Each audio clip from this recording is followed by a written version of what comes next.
Angus McStone. I'm your host, Angus McStone, and somebody had the mad idea to give me my own video segment. I'm here today with a very special guest, Pat Simmons. How are you today, Pat? Doing great, thanks. Great. Now, recently you took over as Team Canada skip, and I'm sure you've been asked many a question about that. So what I'd like to know is, if there was one meal of a day that you could skip, which one would it be? I would skip breakfast every time. Now, when you took over as skip, social media went crazy. Are you a big social media guy? You know what? I haven't been. I opened my very first Twitter account this summer, and that's been the start of it. But no, before that, I wasn't at all. Wasn't aware of any of that.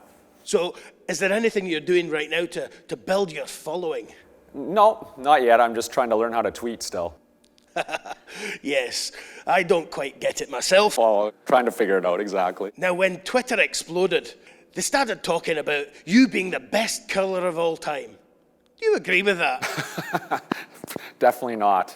You know what? We had a good little streak there and got hot at the right time and enjoyed it. Had a good ride with that, and you know what? It's we'll take the accolades, but it was a lot of hard work, and it'll continue to have to be a lot of hard work to try and improve both individually and as a team, for sure.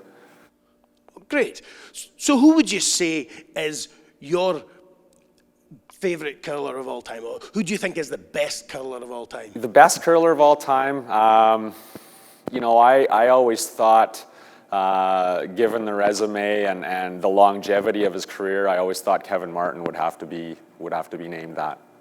Now, if you squint and tilt your head slightly, yourself and Nolan could actually be twins. Do you not think so?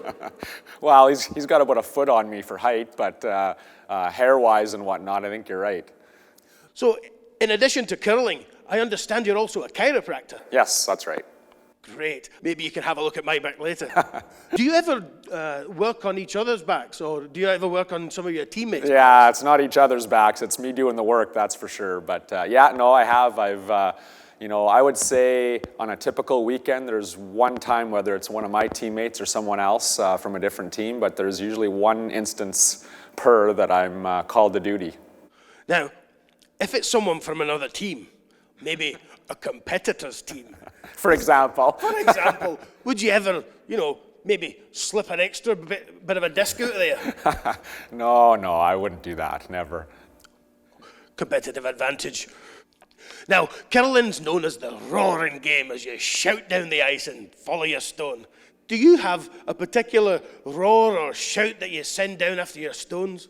Yeah, I don't think so. You know, I think I always get a lot of times, because I'm generally a pretty quiet guy, but I can yell with the best of them when we kind of get in the heat of battle. So I think what often I get is, I can't believe you speak, let alone yell like that. You know, and people are shocked the fact that some of the noises that are coming out of my mouth kind of during a game.